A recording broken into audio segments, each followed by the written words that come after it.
दिल्ली में ताज़ी हवा का इंतजाम हो गया है। अगर सब कुछ ठीक रहा तो दिल्ली वालों को प्रदूषण से बड़ी राहत मिलने वाली है। प्रदूषण के स्तर को देखते हुए केजरीवाल सरकार ने बड़ा फैसला लिया है। अब दिल्ली में एक ऐसा पार्क बनने जा रहा है जो दिल्ली वालों की सांसें लौटा देगा। ये पार्क कोई ऐसा वैसा नहीं, न्यूयॉर्क के सेंट्रल पार्क के टक्कर का होगा।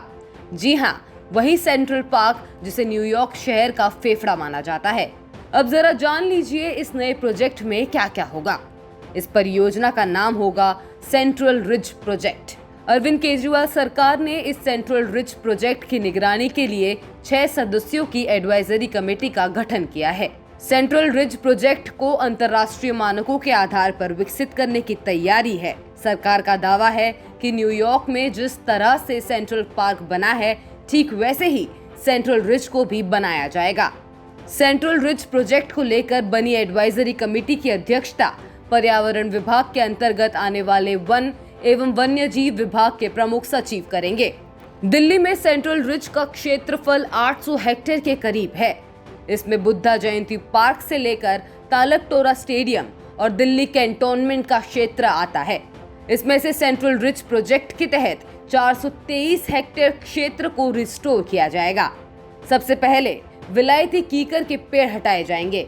विलायती कीकर को अंग्रेजी में प्रोसोपिस जूलीफ्लोरा कहा जाता है और ऐसा माना जाता है कि ये अपने आसपास दूसरी प्रजाति के पौधों को पनपने नहीं देता।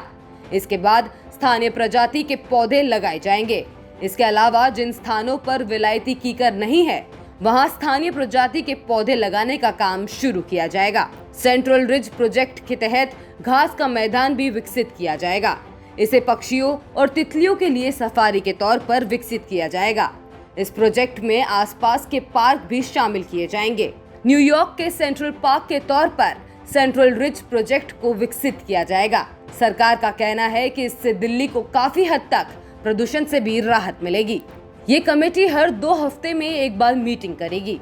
इसका काम प्रोजेक्ट की निगरानी करने के अलावा समय सीमा के भीतर प्रोजेक्ट को पूरा करना और अंतर्राष्ट्रीय मानकों के आधार पर प्रोजेक्ट के निर्माण को कराना होगा। पर्यावरण मंत्री गोपाल राय ने बताया कि प्रोजेक्ट के तहत 5 साल में 423 हेक्टेयर से कैनोपी लिफ्टिंग पद्धति से विलायती कीकर को हटाकर स्थानीय प्रजाति के पौधे लगाए जाएंगे। ब्यूरो रिपोर्ट, दिल्ली तक।